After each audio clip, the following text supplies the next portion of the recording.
Audiolivros Poderosos apresenta O Contrato Social, de Jean-Jacques Rousseau. Siga o Audiolivros Poderosos no Instagram e no Facebook. Acesse o nosso site www.scriptoria.com. A sua leitura vai começar agora. Livro 2. 1. A soberania é inalienável. A primeira e mais importante consequência dos princípios acima estabelecidos está em que somente a vontade geral tem possibilidade de dirigir as forças do Estado segundo o fim de sua instituição, isto é, o bem comum. Pois se a oposição dos interesses particulares tomou necessário o estabelecimento das sociedades, foi a conciliação desses mesmos interesses que a tornou possível. Eis o que há de comum nesses diferentes interesses fornecedores do laço social. E se não houvesse algum ponto em torno do qual todos os interesses se harmonizam, sociedade nenhuma poderia existir. Ora, é unicamente à base desse interesse comum que a sociedade deve ser governada. Digo, pois, que outra coisa não sendo a soberania, senão o exercício da vontade geral, jamais se pode alienar, e que o soberano, que nada mais é senão um ser coletivo, não pode ser representado, a não ser por si mesmo. É perfeitamente possível transmitir o poder, não porém a vontade. Com efeito, se não é impossível fazer concordar uma vontade particular com a vontade geral em torno de algum ponto, é pelo menos impossível fazer com que este acordo seja durável e constante. Porque a vontade particular, por sua natureza, tende às preferências, e a vontade geral tende à igualdade. É ainda mais impossível haja um fiador desse convênio.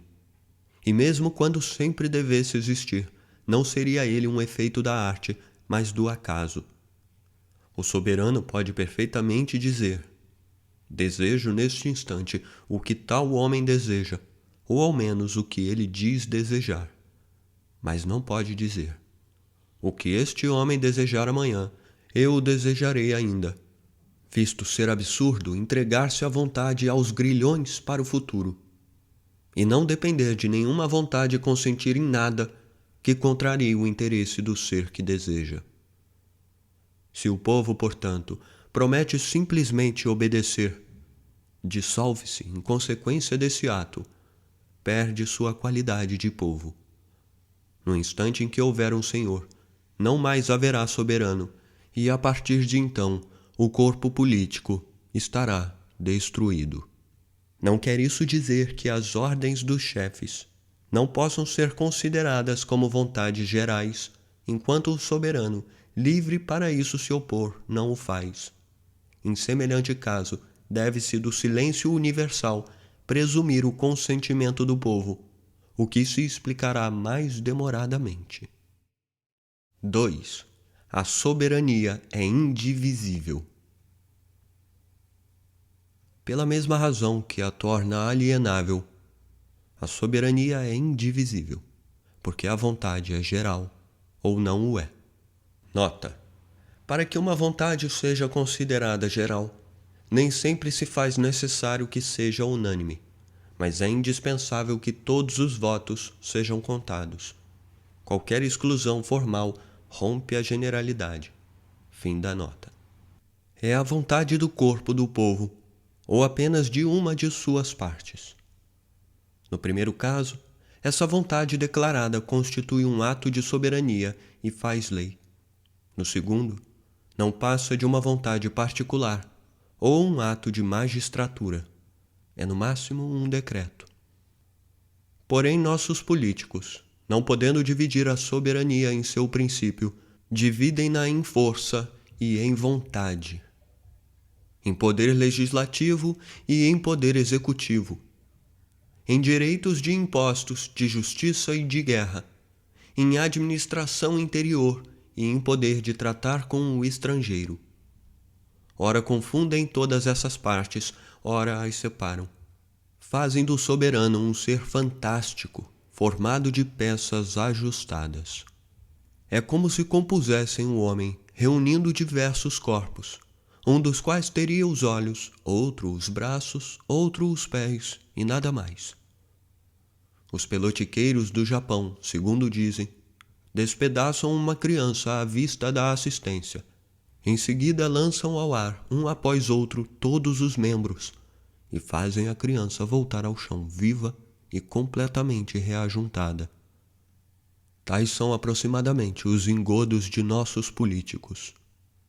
Depois de haverem desmembrado o corpo social, graças a uma prestidigitação digna da feira, reúnem as peças não se sabe como. Provém esse erro da inexistência de noções exatas a respeito da autoridade soberana, e por se haverem tomado como partes dessa autoridade o que não era mais que emanações da mesma.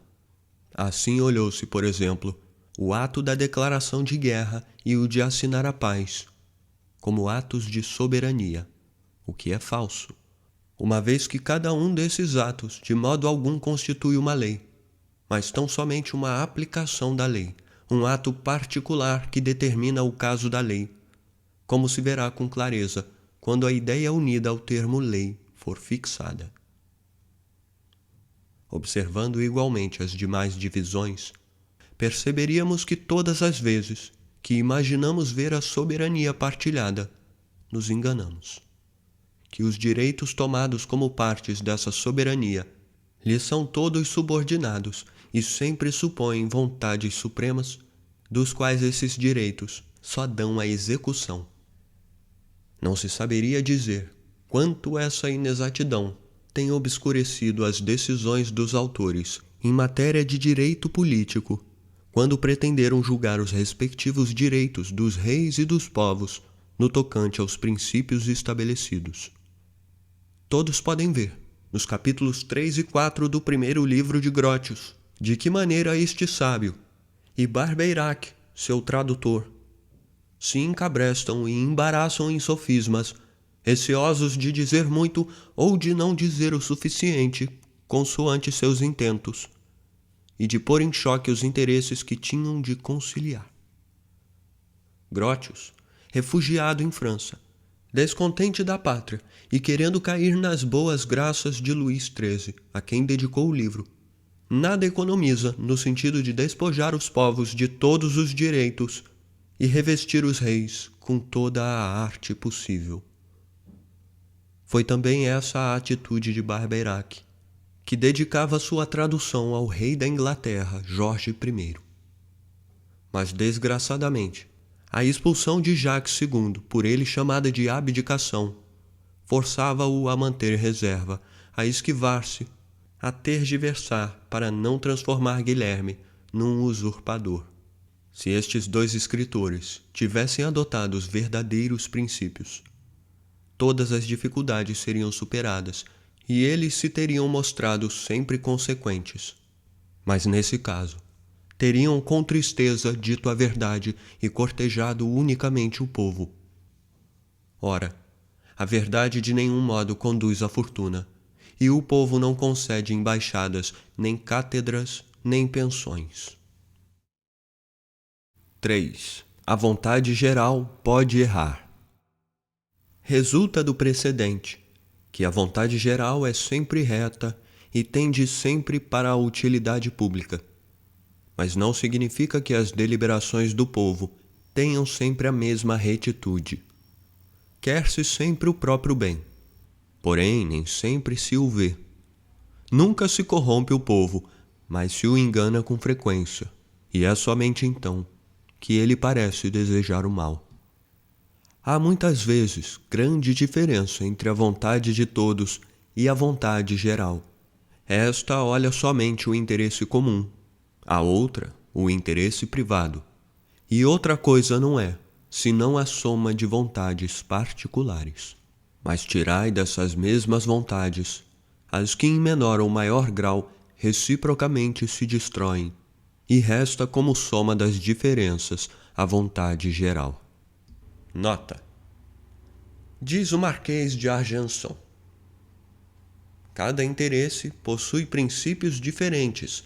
O acordo de dois interesses particulares forma-se por oposição ao de um terceiro. Ele poderia ter acrescentado que o acordo de todos os interesses se forma por oposição ao interesse de cada um. Se não houvesse interesses diferentes, apenas seria percebido o interesse comum, o qual jamais encontraria obstáculo. Tudo caminharia por si mesmo e a política deixaria de constituir uma arte. Fim da nota. Se quando o povo, suficientemente informado, delibera, não tivessem os cidadãos nenhuma comunicação entre si, sempre resultaria a vontade geral do grande número de pequenas diferenças e a deliberação seria sempre boa. Quando, porém, há brigas, associações parciais às expensas da grande, a vontade de cada uma dessas associações torna-se geral em relação a seus membros e particular no concernente ao Estado. Pode-se então dizer que já não há tantos votantes quanto são os homens, mas apenas tantos quantas forem as associações. As diferenças se tornam mais numerosas e fornecem um resultado menos geral. Finalmente, quando uma dessas associações se apresente tão grande a ponto de sobrepujar todas as outras, não mais tereis por resultado uma soma de pequenas diferenças, porém uma diferença única. Deixa de haver então a vontade geral, e a opinião vencedora é tão somente uma opinião particular.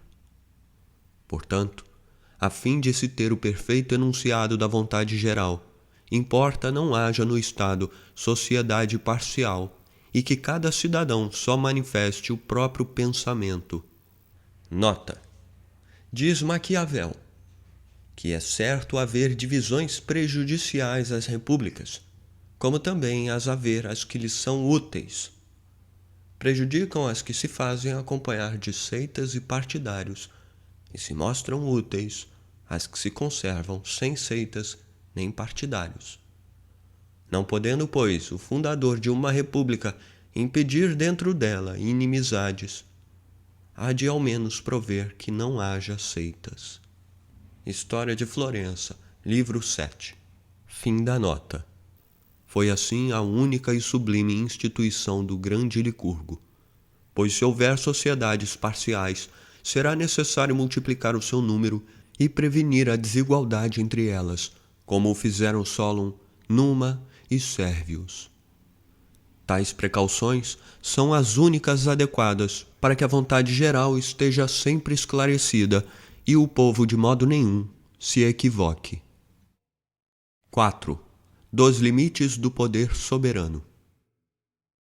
Se o Estado ou a cidade só constitui uma pessoa moral, cuja vida consiste na união de seus membros, e se o mais importante de seus cuidados é o de sua própria conservação, é necessário uma força universal e compulsória para mover e dispor cada uma das partes da maneira mais conveniente para o todo. Como a natureza dá a cada homem um poder absoluto sobre todos os seus membros, o pacto social dá ao corpo político um poder absoluto sobre todos os seus. E é esse mesmo poder que, dirigido pela vontade geral, recebe, como eu disse, o nome de soberania. Contudo, além da pessoa pública, temos a considerar as pessoas privadas que a compõem, e cuja vida e liberdade são naturalmente independentes delas. Trata-se, pois, de distinguir com acerto os respectivos direitos dos cidadãos e do soberano e os deveres a cumprir por parte dos primeiros na qualidade de vassalos do direito natural que devem desfrutar na qualidade de homens. Nota: suplico-vos, leitores atentos, que não vos apresseis em me acusar aqui de cometer contradições. Não me foi possível evitá-las nas palavras, em virtude da pobreza da língua. Mas esperai. Fim da nota. Convém que tudo quanto cada qual aliene em virtude do pacto social, de seu poder, de seus bens, de sua liberdade, seja apenas a parte cujo uso interesse à sociedade. Todavia, é preciso igualmente convir que só o soberano pode ser juiz desse interesse. Todos os serviços que possa um cidadão prestar ao Estado, tão logo o soberano os solicite, passam a constituir um dever. Mas, de seu lado, o soberano não tem o direito de sobrecarregar os vassalos de nenhum grilhão inútil à comunidade. Sequer o pode desejar, porque sob a lei da razão nada se faz sem causa, do mesmo modo que sob a lei natural. Os empenhos que nos ligam ao corpo social só são obrigatórios pelo fato de serem recíprocos. E é tal sua natureza que, desempenhando-os, não se pode trabalhar para outrem sem trabalhar para si mesmo. Por que é sempre reta a vontade geral? E por que desejam todos constantemente a felicidade de cada um, senão pelo fato de não haver quem não se aproprie dos termos cada um e não pense em si mesmo ao votar por todos? Isso prova que a igualdade de direito e a noção de justiça que aquela produz derivam da preferência que cada qual se atribui e, por conseguinte, da natureza do homem. Que a vontade geral, por ser realmente conforme, deve existir no seu objeto bem como na sua essência. Que deve partir de todos para a todos ser aplicada.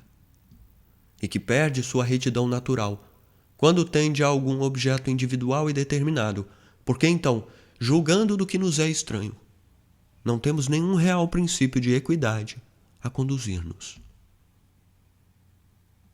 Com efeito, tão logo se trate de um fato ou de um direito particular, sobre ponto não regulado por convenção geral e interior, o negócio se toma contencioso. Constitui um processo em que os particulares interessados representam uma das partes e o público outra, mas no qual não vejo nem a lei a ser seguida, nem o juiz que deve pronunciar.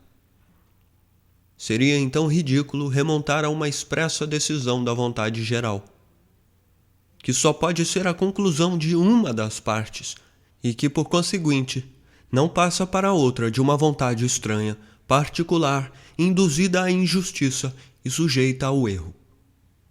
Assim, do mesmo modo, como uma vontade particular não pode representar a vontade geral, a vontade geral, por seu turno, muda de natureza quando tem um objeto particular, e não pode, como geral, decidir nem sobre um homem, nem sobre um fato. Por exemplo, quando o povo de Atenas nomeava ou destituía os chefes, tributava honras a um e impunha castigos a outro, e por infinidade de decretos particulares exercia indistintamente todos os atos do governo, não mais estava então de posse da vontade geral propriamente dita, não mais agia como soberano, mas agia como magistrado. Isto parecerá contrário às ideias comuns, mas é preciso que me concedam o tempo de expor as minhas. Deve-se por aí conceber que o que generaliza a vontade é menos o número de vozes que o interesse comum que as une. Porque numa instituição, cada qual se submete necessariamente às condições que impõe aos outros. Admirável acordo do interesse e da justiça, que fornece às deliberações comuns um caráter equitativo, o qual se vê desvanecer-se na discussão de todo o negócio particular, a falta de um interesse comum que una e identifique a regra do juiz com a da parte. Por qualquer dos lados que se remonte ao princípio, chega-se sempre à mesma conclusão, a saber, que o pacto social estabelece tal igualdade entre os cidadãos que os coloca todos sob as mesmas condições e faz com que todos usufruam dos mesmos direitos. Desta arte, pela natureza do pacto, todo ato de soberania, isto é, todo ato autêntico da vontade geral, obriga ou favorece todos os cidadãos, de maneira que o soberano apenas conheça o corpo da nação e não distinga nenhum dos corpos que a compõem. O que é, pois, na realidade, um ato de soberania? Não é um convênio entre o superior e o inferior, mas uma convenção do corpo com cada um de seus membros. Convenção legítima, porque tem por base o contrato geral, porque possui como fiadores a força do público e o poder supremo. Enquanto os vassalos estiverem apenas sujeitos a tais convenções, não obedecerão a ninguém, mas unicamente à própria vontade. E perguntar até onde se estendem os respectivos direitos do soberano e dos cidadãos. É perguntar até que ponto podem estes empenhar-se consigo mesmos, cada um com todos, e todos com cada um deles. Vê-se por aí que o poder soberano, todo absoluto, todo sagrado, todo inviolável que é, não passa nem pode passar além dos limites das convenções gerais, e que todo homem pode dispor plenamente da parte de seus bens e da liberdade que lhe foi deixada por essas convenções, de sorte que o soberano jamais possui o direito de sobrecarregar um vassalo mais que outro, porque então, tornando-se um negócio particular, deixa o seu poder de ser competente. Uma vez admitidas essas distinções, é tão falso haver no contrato, da parte dos particulares, qualquer renúncia verdadeira, que sua situação, por efeito do contrato, se torna realmente preferível à que tinha anteriormente, pois que em lugar de uma alienação, fizeram a troca vantajosa de uma maneira incerta e precária, por uma outra melhor e mais segura, da independência natural pela liberdade, do poder de causar dano a outrem por sua própria segurança, e da força que podia ser por outros sobrepujada por um direito que a união social transforma em invencível. A própria vida, consagrada por eles ao Estado, fica continuamente protegida, e quando a expõem na defesa deste, que fazem então, se não devolver o que dele receberam? Que fazem eles, além do que teriam frequentemente feito, e com maior perigo, no estado natural? Quando, entregando-se a inevitáveis combates, defendessem com perigo de vida o que lhes serve para a conservar. Todos devem necessariamente lutar em defesa da pátria, é verdade. Mas também é verdade que ninguém necessita de combater para a própria defesa. Com referência à nossa segurança, não ganhamos ainda quando nos dispomos a correr os riscos que seria necessário correr em nosso favor, tão logo fôssemos dessa segurança despojados? 5. Do direito de vida e morte. Pergunta-se como podem os particulares, desprovidos do direito de dispor de suas vidas, transferir ao soberano esse mesmo direito que não possuem. Tal questão só parece difícil de ser resolvida porque está mal colocada. Todo homem tem o direito de arriscar a própria vida a fim de a conservar. Alguma vez foi dito que quem se lança por uma janela para escapar de um incêndio seja culpado de cometer suicídio? Ou imputou-se alguma vez o mesmo crime a quem, embarcando sem conhecer o perigo, venha morrer durante uma tempestade? O tratado social tem por objetivo a conservação dos contratantes. Quem quer o fim, quer também os meios, e esses meios são inseparáveis de alguns riscos, inclusive de algumas perdas. Quem quer conservar a vida às expensas dos outros, deve dá-la por eles quando se faz necessário. Ora, o cidadão não é juiz do perigo ao qual a lei o expõe. E quando o príncipe lhe diz: ao Estado é útil que morras, ele deve morrer, pois não foi senão sob essa condição que viveu em segurança até esse momento, e sua vida não é mais uma mercê da natureza, mas um dom condicional do Estado. A pena de morte, imposta aos criminosos, pode ser de certa forma encarada sob esse ponto de vista. Para não ser vítima de um assassino é que se consente em morrer, sendo o caso. Nesse tratado, longe de se dispor da própria vida, pensa-se em garanti-la, e não é de presumir. Premedite então um contratante fazer-se enforcar. De resto, todo malfeitor, ao atacar o direito social, torna-se por seus delitos rebelde e traidor da pátria. Cessa de ser um de seus membros ao violar suas leis, e chega mesmo a declarar-lhe guerra. A conservação do Estado passa a ser então incompatível com a sua. Faz-se preciso que um dos dois pereça, e quando se condena à morte o culpado, se o faz menos na qualidade de cidadão que de inimigo. Os processos e a sentença constituem as provas da declaração de que o criminoso rompeu o tratado social e, por conseguinte, deixou de ser considerado membro do Estado. Ora, como ele se reconheceu como tal, ao menos pela residência, deve ser segregado pelo exílio como infrator do pacto ou pela morte como inimigo público. Pois um inimigo público dessa espécie não é uma pessoa moral, é um homem, e manda o direito da guerra matar o vencido. Mas dir-se-á, a condenação de um criminoso constitui um ato particular. De acordo, essa condenação também não pertence em absoluto ao soberano. É um direito que este pode conferir, sem o poder exercer pessoalmente. Todas as minhas ideias se coordenam, mas eu não saberia expô-las simultaneamente. Ademais, a frequência dos suplícios constitui sempre um sinal de fraqueza ou indolência no governo. Não existe malvado que não possa servir para alguma coisa. Não se tem o direito de matar, mesmo para exemplo, senão aquele que se não pode conservar sem perigo. Quanto ao direito de agraciar ou isentar um culpado da pena imposta pela lei e pronunciada pelo juiz, é da competência exclusiva de quem se encontra acima do juiz e da lei, isto é, do soberano. Seu direito no que concerne a isto não está ainda bem nítido, e o uso dele tem sido muito raro.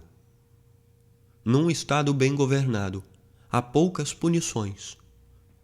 Não porque se concedam muitas graças, mas pelo fato de haver poucos criminosos. A quantidade de crimes assegura a impunidade quando o Estado se deteriora.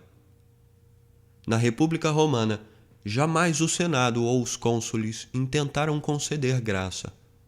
O próprio povo não a fazia, muito embora revogasse algumas vezes a própria sentença. As graças frequentes anunciam que breve os delitos não mais necessitarão delas, e cada um pode ver aonde isso nos conduzirá. Sinto, porém, que o coração murmura e me detém a pena. Deixemos que discuta esses problemas o homem justo, que jamais pecou e que nunca necessitou para si mesmo de perdão. 6. Da lei. Pelo pacto social, demos existência ao corpo político. Trata-se agora de lhe dar o movimento e a vontade por meio da legislação. Porque o ato primitivo, pelo qual esse corpo se forma e se une, não determina ainda o que ele deve fazer para se conservar. O que é bom e conforme a ordem, o é pela natureza das coisas e independentemente das convenções humanas. Toda justiça vem de Deus. Só Ele é sua fonte. Mas se soubéssemos recebê-la de tão alto, não teríamos necessidade nem de governo, nem de leis. Está fora de dúvida a existência de uma justiça universal só da razão emanada. Tal justiça, porém, para ser admitida entre nós, deve ser recíproca. Considerando humanamente as coisas, a falta de sanção natural, são vãs as leis da justiça entre os homens. Fazem o bem do perverso e o mal do justo, quando este as observa com todos, sem que ninguém as observe consigo. É necessário, pois, haja convenções e leis para unir os direitos aos deveres e encaminhar a justiça a seu objetivo. No estado natural, onde tudo é comum, nada devo àqueles a quem nada prometi. Só reconheço como sendo de outrem o que me é inútil. Isso não ocorre no Estado civil, onde todos os direitos são fixados pela lei. Mas o que é, enfim, uma lei? Enquanto continuarmos a juntar a esse termo somente ideias metafísicas, prosseguiremos a raciocinar sem nada entender. E quando tivermos dito o que é uma lei natural, não saberemos melhor o que é uma lei do Estado. Já tive ocasião de dizer que de modo algum havia vontade geral num objeto particular. Esse objeto particular encontra-se com efeito no Estado ou fora do Estado. Uma vontade que lhe seja estranha não é em absoluto geral em relação a ele. E se esse objeto está no Estado, dele faz parte e então se forma entre o todo e sua parte uma relação que os transforma em dois seres separados, cuja parte é um e o todo menos esta parte constitui o outro. Mas o todo menos uma parte não é de nenhum modo o todo. E enquanto essa relação subsiste, não há mais o todo, mas sim duas partes desiguais, de onde se conclui que a vontade de uma não é também mais geral em relação à outra. Mas quando todo o povo estatui sobre todo o povo, só a si mesmo considera. E se forma então uma relação, é do objeto inteiro sob um ponto de vista ao objeto inteiro sob outro ponto de vista, sem nenhuma divisão do todo. Então a matéria sobre a qual estatuímos passa a ser geral, como a vontade que estatui. A esse ato é que eu chamo uma lei. Quando digo que o objeto das leis é sempre geral, entendo que a lei considera os vassalos em corpo e as ações como sendo abstratas. Jamais considera um homem como um indivíduo, nem uma ação particular. Pode a lei estatuir perfeitamente que haverá privilégios, mas não pode ofertá-los nominalmente a ninguém. Pode a lei instituir diversas classes de cidadãos, assinalar inclusive as qualidades que darão direito a essas classes. Mas não pode nomear este ou aquele para ser nelas admitido.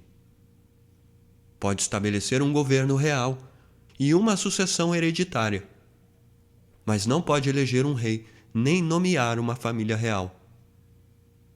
Numa palavra, toda função que se relacione com um objeto individual não pertence de nenhum modo ao poder legislativo. No tocante a esta ideia, vê-se imediatamente não mais ser preciso perguntar a quem compete fazer as leis, pois que elas constituem atos da vontade geral. Nem se o príncipe se encontra acima das leis, pois que ele é membro do Estado. Nem se a lei pode ser injusta, pois que ninguém é injusto consigo mesmo. Nem em que sentido somos livres e sujeitos às leis, pois que estas são apenas registros de nossas vontades. Vê-se ainda que, reunindo a lei da universalidade da vontade e a do objeto, tudo que um homem, seja quem for, ordena de sua cabeça, não é em absoluto uma lei. Mesmo que é ordenado pelo soberano acerca de um objeto particular, não é igualmente uma lei, mas um decreto. Nem constitui um ato de soberania, mas de magistratura. Eu chamo, pois, república todo o Estado regido por leis, independente da forma de administração que possa ter, porque então somente o interesse público governa, e a coisa pública algo representa. Todo governo legítimo é republicano. Nota: não entendo por esse termo uma aristocracia apenas ou uma democracia, mas em geral todo governo dirigido pela vontade geral, que é a lei. Para ser legítimo, não é necessário que o governo se confunda com o soberano, mas que seja o seu ministro. Assim sendo, a própria monarquia torna-se república. Fim da nota. Explicarei mais adiante o que é governo. As leis não são propriamente, senão as condições de associação civil. O povo, submetido às leis, deve ser o autor das mesmas. Compete unicamente aos que se associam regulamentar as condições de sociedade. Mas de que maneira as regulamentarão? Falo-ão de comum acordo, como que por uma inspiração sublime? Possui o corpo político um órgão qualquer para enunciar-lhe as vontades? Quem lhe dará a previsão necessária para formar e publicar os atos antecipadamente? Ou como os pronunciará no momento de necessidade? De que maneira uma turba cega, que em geral não sabe o que quer, porque raramente conhece o que lhe convém, executará por si mesma um empreendimento de tal importância e tão difícil como um sistema de legislação? O povo, de si mesmo, sempre deseja o bem, mas nem sempre o vê de si mesmo. A vontade geral é sempre reta, mas o julgamento que a dirige nem sempre é esclarecido. É necessário fazer-lhe ver os objetos tais como são, e muitas vezes tais como devem parecer-lhe. É preciso mostrar-lhe o bom caminho que procura, protegê-la da sedução das vontades particulares, aproximar de seus olhos os lugares e os tempos, equilibrar o encanto das vantagens presentes e sensíveis com o perigo dos males afastados e ocultos. Os particulares veem o bem que rejeitam. O público deseja o bem que não vê. Todos igualmente necessitam de guias. É preciso obrigar uns a conformar suas vontades com sua razão. É necessário ensinar outrem a conhecer o que pretende. Então, das luzes públicas resulta a união do entendimento e da vontade no corpo social. Dá o exato concurso das partes e, finalmente, a maior força do todo. Eis de onde nasce a necessidade de um legislador. 7. Do legislador. Para descobrir as melhores regras de sociedade convenientes às nações, far-se-ia preciso uma inteligência superior que visse todas as paixões e não provasse nenhuma, que não tivesse nenhuma relação com nossa natureza e a conhecesse no íntimo, cuja felicidade fosse independente de nós e que, portanto, quisesse ocupar-se da nossa. Enfim, que no progresso dos tempos, procurando-se uma glória longínqua, pudesse trabalhar em um século e usufruir em um outro. Nota: um povo só se torna célebre quando a sua legislação principia a declinar. Ignora-se durante quantos séculos a instituição de Licurgo fez a felicidade dos espartanos, antes que deles se falasse no resto da Grécia. Fim da nota. Haveria necessidade de deuses para dar leis aos homens. O mesmo raciocínio que fazia Calígula, com referência ao fato, fazia Platão no tocante ao direito, a fim de definir o homem civil ou real, procurado por ele em seu livro do Reino. Porém, é verdade que um grande príncipe é também um homem raro. Como não há de sê-lo um grande legislador? Ao primeiro basta seguir o modelo a ser proposto pelo outro.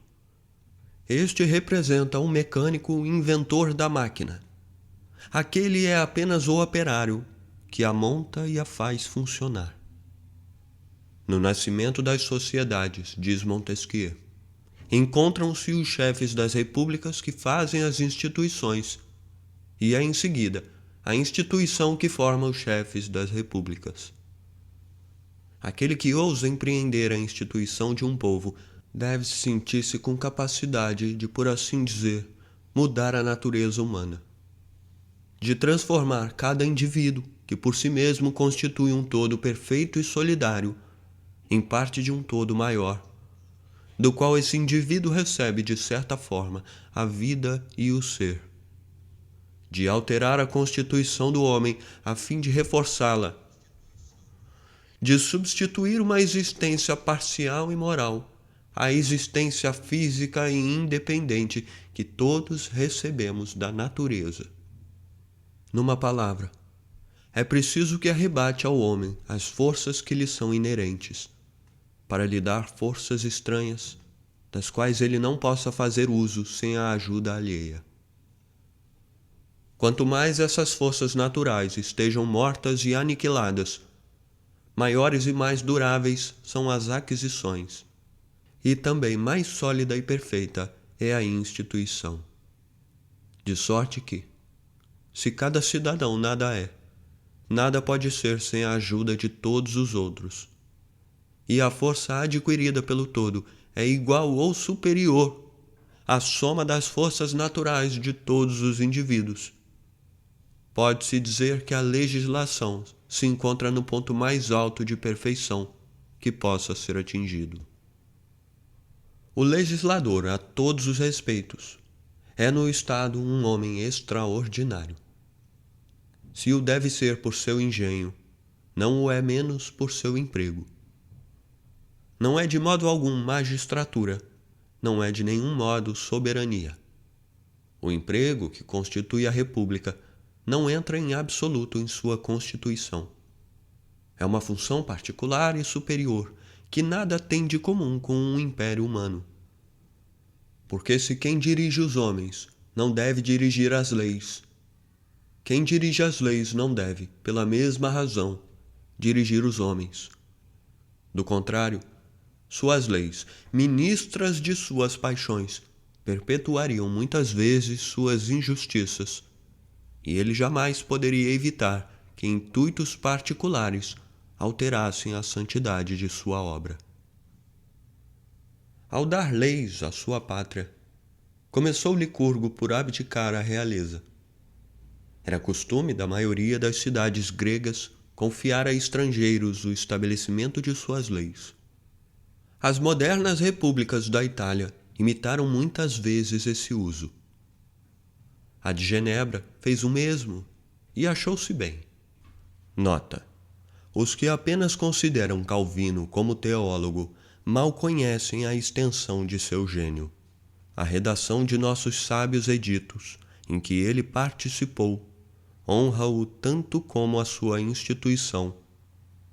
Independente de qualquer revolução que o tempo venha a introduzir em nosso culto, enquanto o amor da pátria e da liberdade não se extinguir entre nós, jamais a memória desse grande homem deixará de ser aí abençoada. Fim da nota. Roma, em seus mais belos tempos, viu renascer em seu seio todos os crimes da tirania e viu-se prestes a perecer, pelo fato de haver reunido sobre as mesmas cabeças a autoridade legislativa e o poder soberano. Entretanto, os próprios decêmviros jamais se arrogaram o direito de forçar a introdução de nenhuma lei, partida de sua autoridade. Nada do que propomos, diziam eles ao povo, nada do que propomos pode transformar-se em lei sem vosso consentimento. Romanos, sede vós mesmos os autores das leis incumbidas de promover a vossa felicidade. Quem redige as leis não tem, portanto, ou não deve ter nenhum direito legislativo.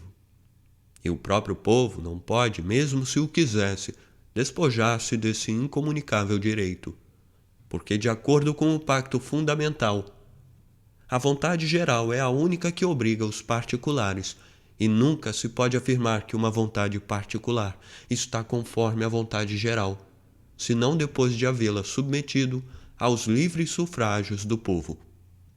Já tive oportunidade de dizer tal coisa, mas não me parece inútil repeti-la. Assim, acham-se simultaneamente na obra da legislação duas coisas na aparência incompatíveis: um empreendimento acima da força humana, e para executá-lo, uma autoridade que nada representa. Outra dificuldade a merecer atenção: os sábios. Desejosos de falarem ao vulgo a sua linguagem, não a deste, não conseguiriam fazer-se entender. Ora, há 1000 espécies de ideias impossíveis de traduzir na língua do povo, as intenções bastante gerais e os objetos excessivamente distantes ficam da mesma maneira fora de sua compreensão. Cada indivíduo, não apreciando outro plano de governo que não relacionado com seu interesse particular, dificilmente percebe as vantagens a retirar das contínuas privações impostas pelas boas leis. Para que um povo nascente possa saborear as salutares máximas da política e seguir as regras fundamentais da razão do Estado, seria indispensável que o efeito pudesse tornar-se a causa, que o espírito social, que deve constituir a obra da instituição, presidisse a própria instituição, e que fossem os homens, antes das leis, o que devem ser, graças a elas. Assim, pois, já que o legislador não pode empregar nem a força, nem o raciocínio, é mister que recorra a uma autoridade de outra ordem, que possa conduzir sem violência e persuadir sem convencer. Eis o que forçou em todos os tempos os pais das nações a recorrer à intervenção celeste e honrar os deuses por sua própria sabedoria, a fim de que os povos, submetidos às leis do Estado como às da natureza, e reconhecendo o mesmo poder na formação do homem e na da cidade, obedeçam com liberdade e aceitem docilmente o jugo da felicidade pública. Essa sublime razão, que se eleva acima do entendimento dos homens vulgares, é aquela pela qual o legislador põe as decisões na boca dos imortais, a fim de conduzir, através da autoridade divina, os que não seriam abalados pela prudência humana. Nota: na verdade, diz Maquiavel, nunca existiu legislador que estabelecesse leis extraordinárias para um povo, sem recorrer a Deus, porque de outra maneira não seriam aceitas. Porque muitos bens são conhecidos do homem sensato, mas não contêm em si razões evidentes para persuadirem a outrem. Fim da nota. Mas não é dado a todo homem fazer os deuses falarem, nem ser acreditado quando se anuncia como intérprete deles. O elevado espírito do legislador é o verdadeiro milagre que deve provar sua missão. Todo homem pode gravar tábuas de pedra, ou comprar um oráculo, ou simular um comércio secreto com alguma divindade, ou adestrar um pássaro que lhe falha o ouvido, ou encontrar outros meios grosseiros para se impor ao povo. Quem nada souber além disso, poderá inclusive reunir por acaso um bando de insensatos, mas jamais fundará um império, e sua extravagante obra cedo perecerá consigo. Vãos prestígios apenas formam um laço passageiro. Não há senão a sabedoria para torná-lo durável. A lei judaica, sempre subsistente, a do filho de Ismael, que há 10 séculos vem regendo a metade do mundo, proclamam ainda hoje os grandes homens que as ditaram, e conquanto a orgulhosa filosofia ou o cego espírito de partido não veja nelas senão felizes impostores, a verdadeira política admira em suas instituições o grande e poderoso espírito que preside os estabelecimentos duráveis. Disso tudo não se deve concluir, juntamente com Warburton, que a política e a religião tenham entre nós um objetivo comum, mas sim que na origem das nações uma serve de instrumento à outra. 8. Do povo.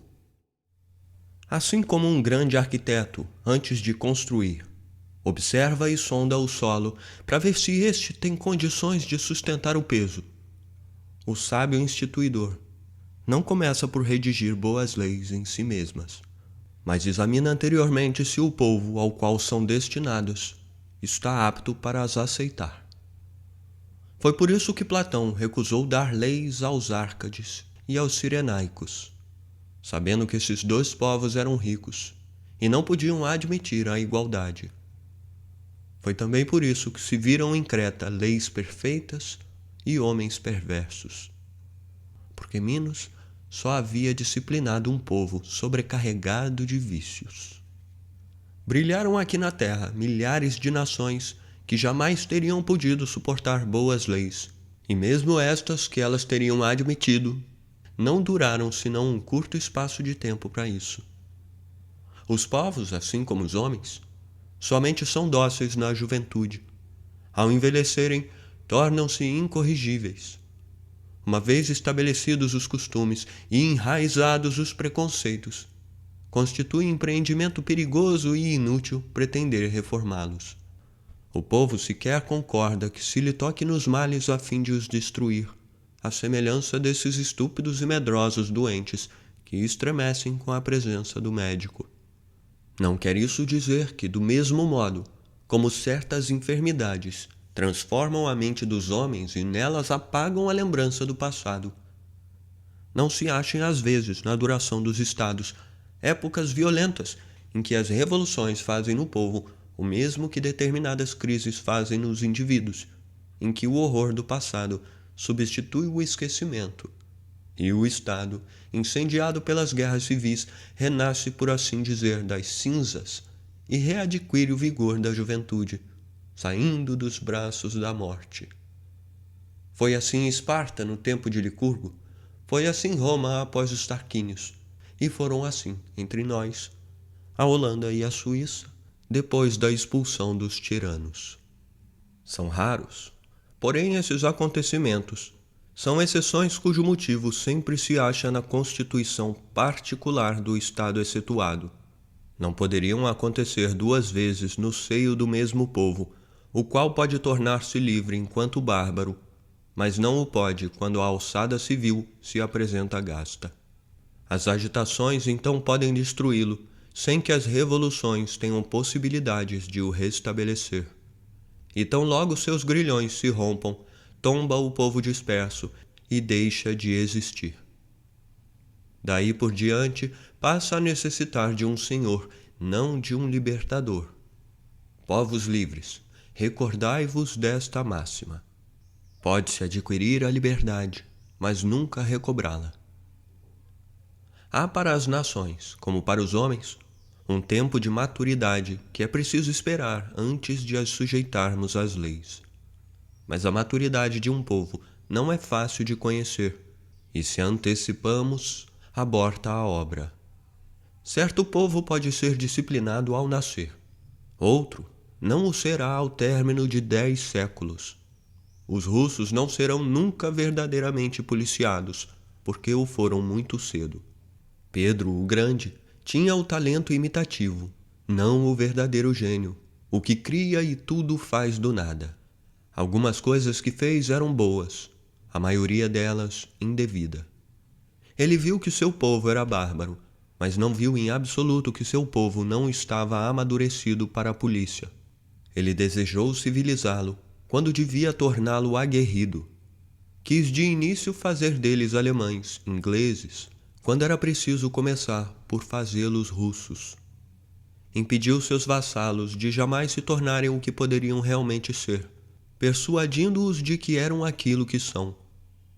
É dessa maneira que o preceptor francês educa o seu aluno, fazendo-o brilhar um momento durante a infância, para em seguida não vir a ser jamais ninguém.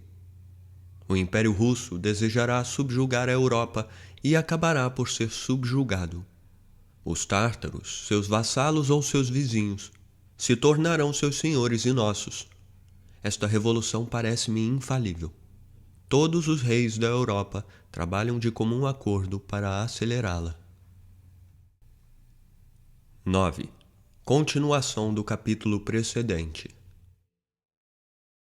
Assim como a natureza estabeleceu limites à estatura de um homem bem conformado, além dos quais só produz gigantes ou anões, fez o mesmo no tocante à melhor constituição de um Estado, limitando-lhe a extensão, a fim de que não venha a ser nem muito grande para poder ser bem governado, nem muito pequeno para se poder manter por si mesmo.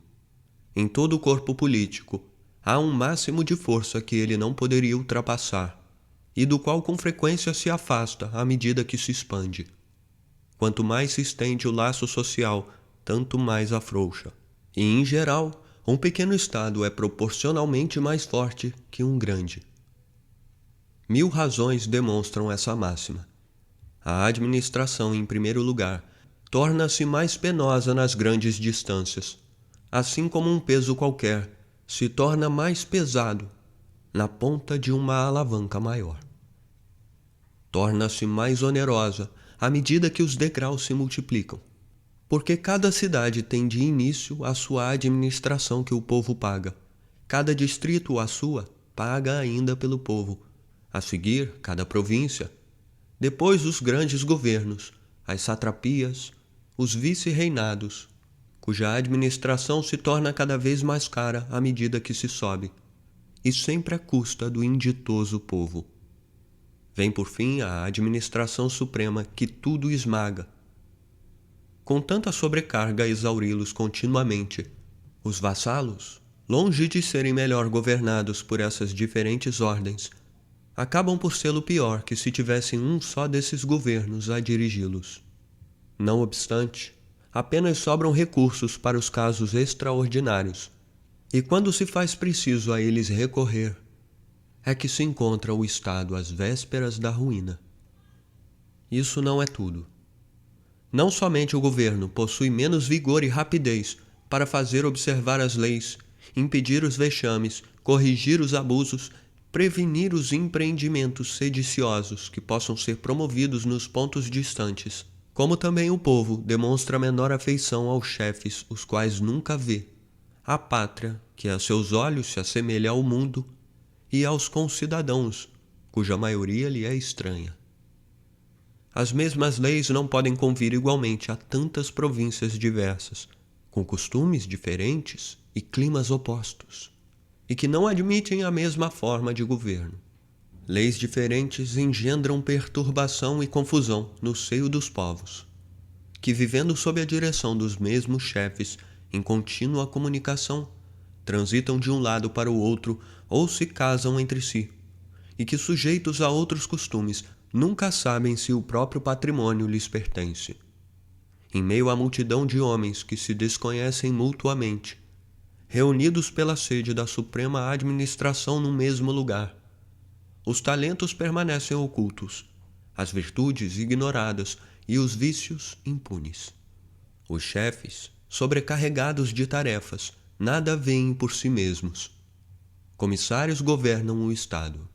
Enfim, as medidas necessárias à manutenção da autoridade geral, a que tantos oficiais, destacados em regiões longínquas, desejam subtrair-se quando não ludibriar, absorvem todos os cuidados públicos. E nada mais resta para a felicidade do povo, exceto o indispensável à sua defesa em caso de necessidade. E é assim que um corpo muito grande por sua constituição definha e perece, esmagado pelo próprio peso. De outro lado, deve o Estado fornecer-se determinada base para contar com solidez, para resistir aos sacolejos, que não deixará de experimentar, e aos esforços que será obrigado a despender a fim de se manter.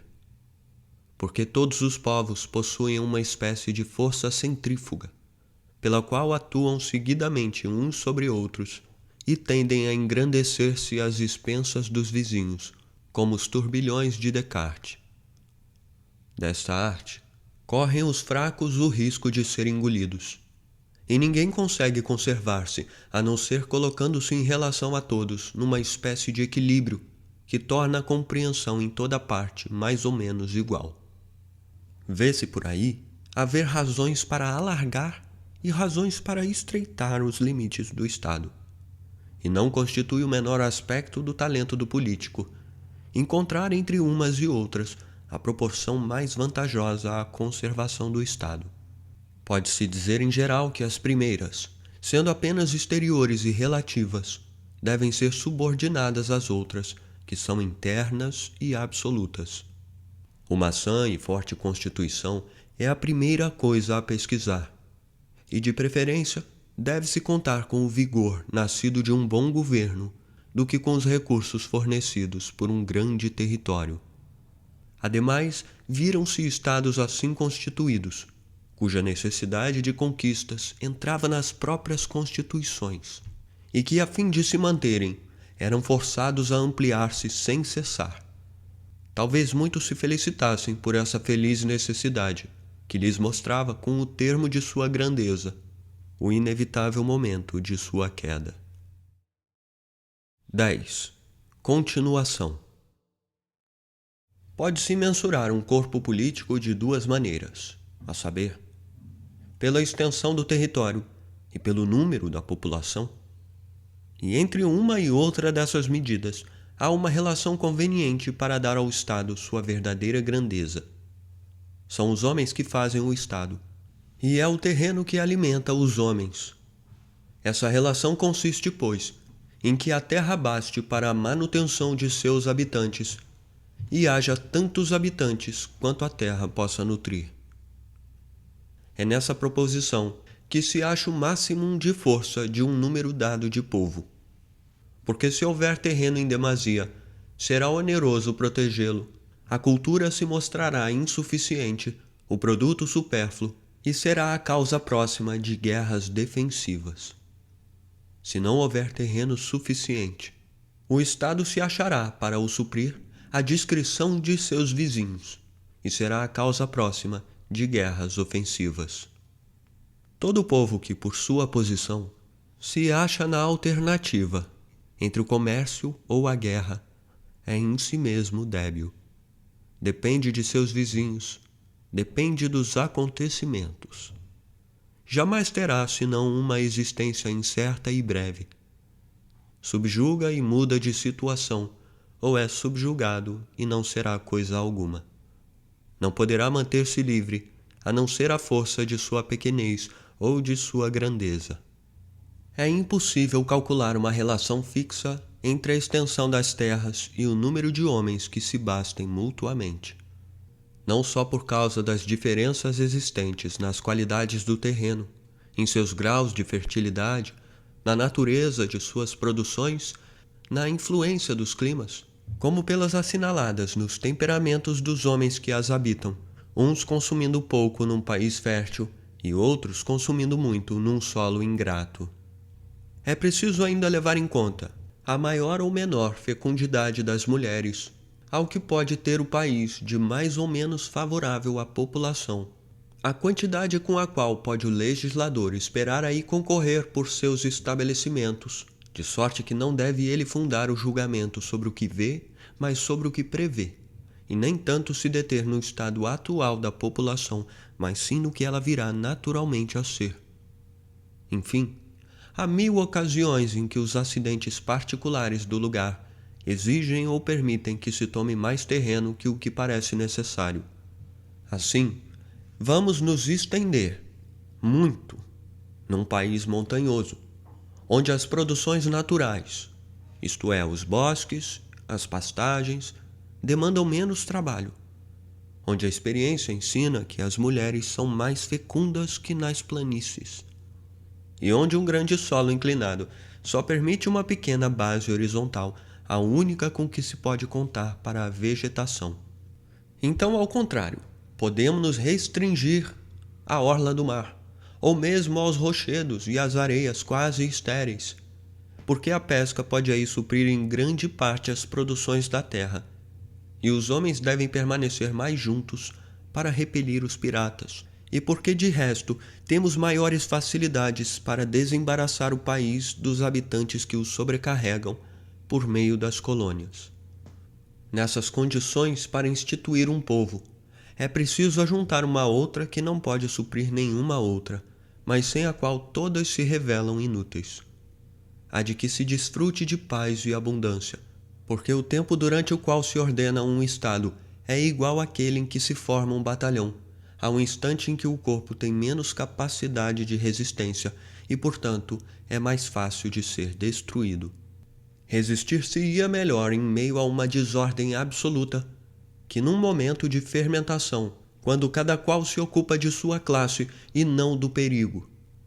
Se uma guerra, uma crise de fome, uma sedição sobrevém em tempo de crise, o Estado é infalivelmente derrubado. Não quer isto dizer não haja muitos governos estabelecidos durante essas tempestades, mas então são esses mesmos governos que destroem o Estado. Os usurpadores conduzem ou escolhem sempre esses tempos de perturbações para fazerem passar, graças ao espanto público, leis destruidoras que o povo não adotaria jamais em situação normal. A escolha do momento da instituição é um dos caráteres mais seguros pelos quais se pode distinguir a obra do legislador da obra do tirano. E qual é o povo apto a receber a legislação? Aquele que, estando já ligado através de alguma união de origem, de interesse ou convenção, não foi ainda submetido ao verdadeiro julgo das leis. Aquele que não possui nem costumes, nem superstições bem arraigadas. Aquele que não receia ser esmagado por uma invasão súbita, que sem entrar nas querelas de seus vizinhos, tem condições de resistir sozinho a cada um deles, ou obter a ajuda de um, a fim de repelir o outro. Aquele em que cada membro pode ser conhecido de todos, e em que não se faz necessário sobrecarregar um homem de um grande fardo que não possa carregar. Aquele que pode dispensar os outros povos, e do qual nenhum outro povo deixa de necessitar. Nota: se em havendo dois povos, um não pudesse passar sem o outro, isto constituiria uma situação muito difícil para o primeiro e bastante perigosa para o segundo. Toda nação civilizada se esforçará, em caso semelhante, no sentido de libertar rapidamente a outra dessa dependência. A República de Tlaxcala, encravada no Império do México, preferia privar-se de sal a comprá-lo aos mexicanos, inclusive a aceitá-lo gratuitamente. Os sábios de Tlaxcala perceberam a armadilha oculta sob tal liberalidade. Conservaram-se livres. E esse pequeno estado, encerrado num grande império, acabou por se tornar um instrumento da ruína deste. Fim da nota. Aquele que nem é rico nem pobre, e pode bastar-se a si mesmo. Enfim, aquele que reúne a consistência de um povo antigo com a docilidade de um homem moderno. O que torna penosa a obra da legislação não é tanto o que é preciso estabelecer, mas sim o que é preciso destruir. E o que torna o êxito tão raro é a impossibilidade de encontrar a simplicidade da natureza junto às necessidades da sociedade. Todas essas condições, é verdade, dificilmente se encontram reunidas. Eis porque se vê em poucos estados bem constituídos. Existe ainda na Europa um país digno de legislação, é a ilha de Córcega. O valor e a constância com as quais esse valente povo tem sabido reconquistar e defender a liberdade, bem mereceria que algum sábio lhe ensinasse a conservá-la. Tenho certo pressentimento de que um dia essa pequena ilha assombrará a Europa. 11. Dos diversos sistemas de legislação. Se procura saber em que consiste precisamente o maior dos bens, que deve ser o objetivo de todo o sistema de legislação, achar-se-á que se reduz a estes dois objetos principais: a liberdade e a igualdade. A liberdade, porque toda independência particular é outra tanta força subtraída ao corpo do Estado. A igualdade, porque a liberdade não pode subsistir sem ela. Já tive ocasião de dizer em que consiste a liberdade civil. A respeito da igualdade, não se deve entender por essa palavra que os graus de poder e riqueza sejam absolutamente os mesmos, mas que quanto ao poder, esteja acima de toda a violência e não se exerça jamais senão em virtude da classe e das leis. E quanto à riqueza, que nenhum cidadão seja assaz opulento para poder comprar um outro, e nem tão pobre para ser constrangido a vender-se. Nota: desejais dar consistência ao Estado?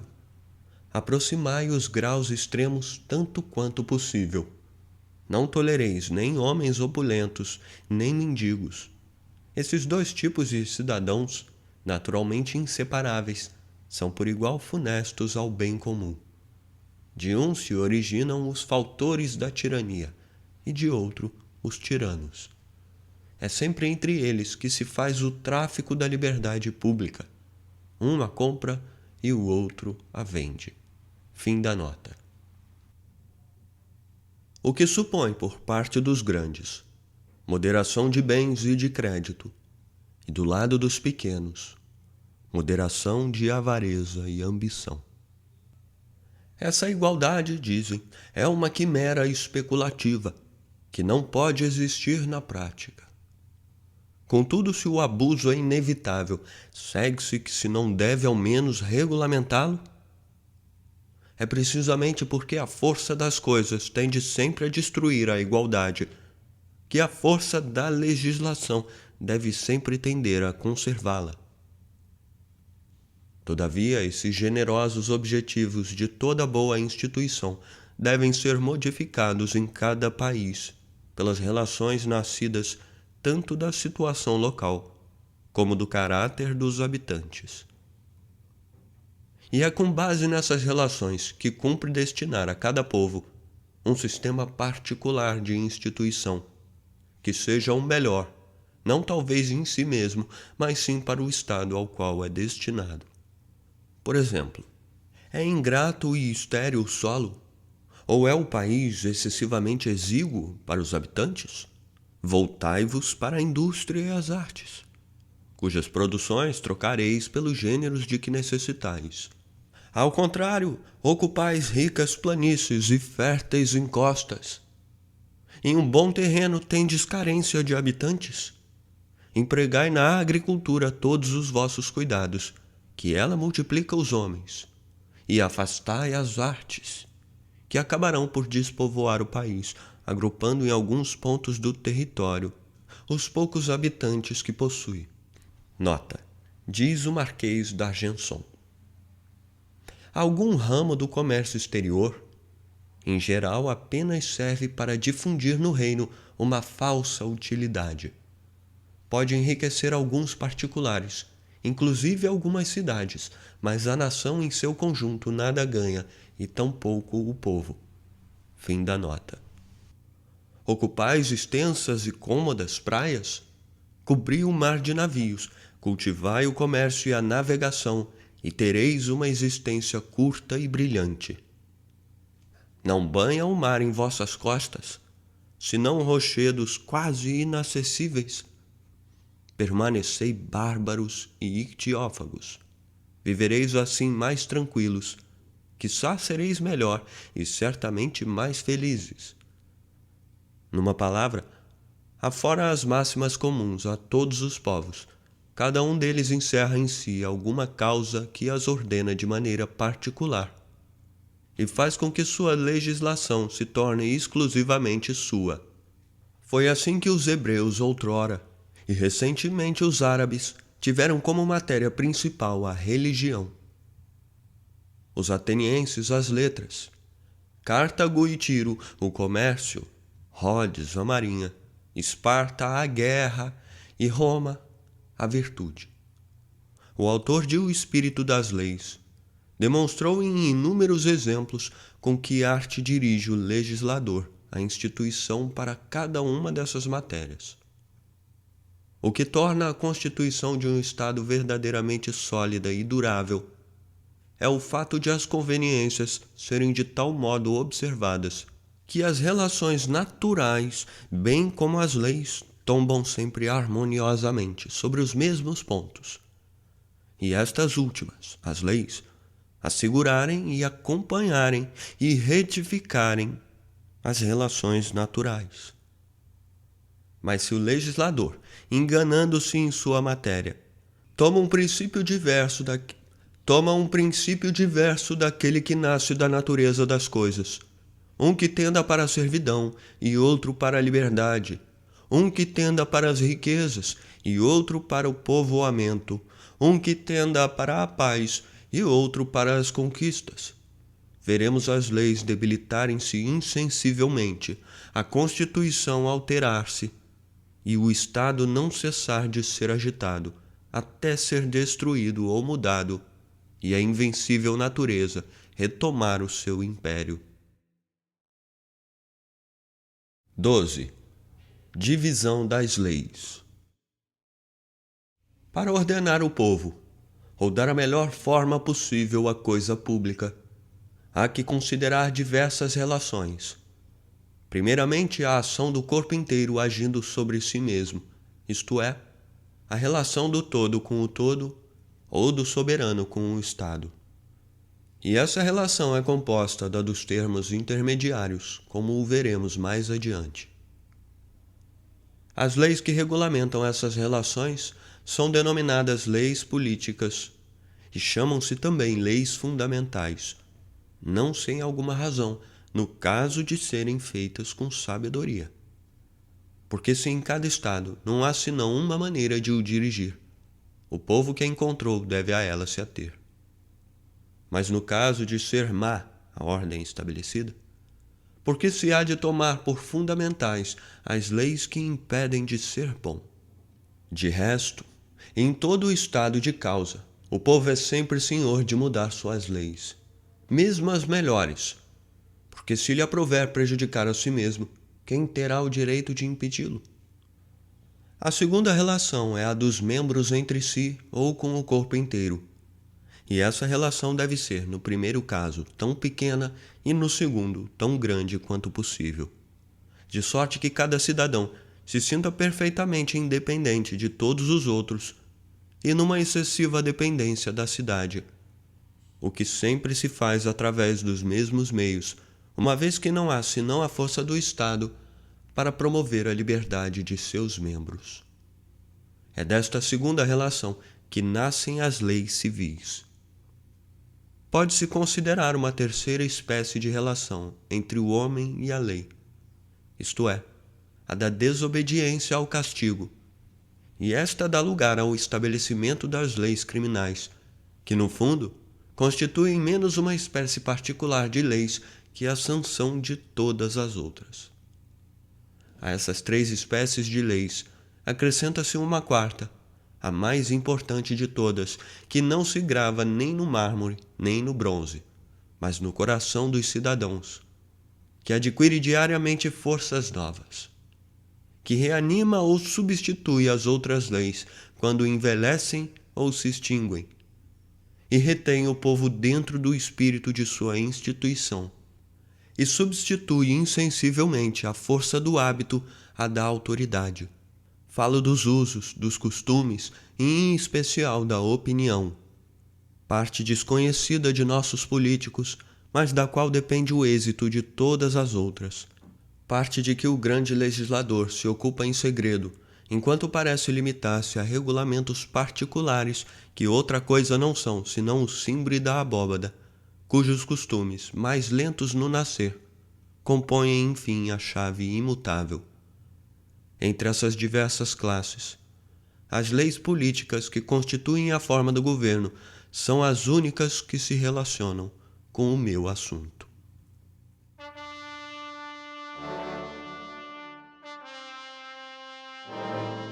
O Contrato Social, de Jean-Jacques Rousseau.